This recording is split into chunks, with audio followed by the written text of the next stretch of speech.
Alors bonjour, aujourd'hui je suis dans un endroit merveilleux, très zen, en silence complet avec la nature que vous pouvez peut-être entendre, j'espère qu'il n'y a pas trop de vent.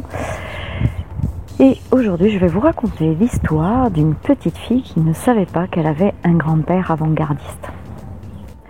Donc si ce n'est déjà fait, je pensais à vous abonner à ma chaîne pour recevoir toutes les nouvelles vidéos que je vais publier sur ma chaîne YouTube. Bonjour, je suis Nathalie Marco, astro-coach, conférencière et formatrice en astrologie. Vous pouvez me retrouver sur mon site www.nathaliemarco.com et sur ma chaîne YouTube Nathalie Marco.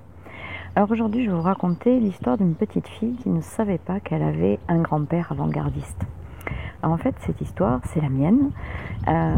Mon grand-père, quand j'étais petite, mon grand-père faisait tous les jours, entre 13h et 13h30, son petit quart d'heure. Après avoir déjeuné, il allait s'allonger devant la télé pendant le temps des informations. Il faut savoir que mon grand-père avait l'habitude de dormir tôt le soir, mais surtout de se réveiller très tôt le matin, vers 4-5 heures du matin, au départ de par son métier, et puis après cette habitude lui est restée. Et pour tenir le choc de ses horaires, il faisait tous les jours son petit quart d'heure.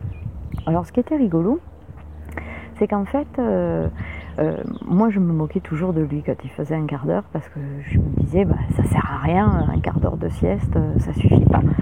Et avec ma sœur, quand on l'entendait ronfler, eh bien nous allions lui couper la télé, puisque ça servait à rien, puisqu'il dormait. Et là, de suite, il était réveillé et il nous disputait parce qu'on avait coupé la télé et qu'il écoutait les informations. Donc il faut savoir quand même que maintenant, il y a des études qui ont été faites et qu'un quart d'heure de sieste, c'est l'équivalent de 2 heures de sommeil. Donc c'est très important de pouvoir faire un quart d'heure de sieste quand on se lève tôt, soit par choix pour sa vie professionnelle, soit parce qu'on n'a pas le choix aussi. Un quart d'heure de sieste, c'est vraiment très bénéfique. Et comme il entendait les infos, et que nous on lui disait qu'il dormait, il devait se trouver en état sophronique entre veille et sommeil. Et puisque quand on est dans cet état, on entend tout ce qui se passe autour, le bruit ne nous dérange plus, mais par contre, dès qu'il y a quelque chose qui se passe, on est conscient.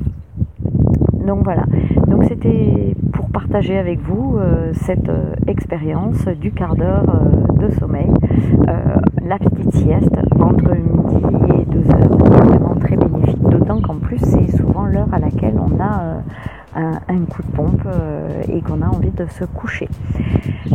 J'espère que cette vidéo vous aura intéressé.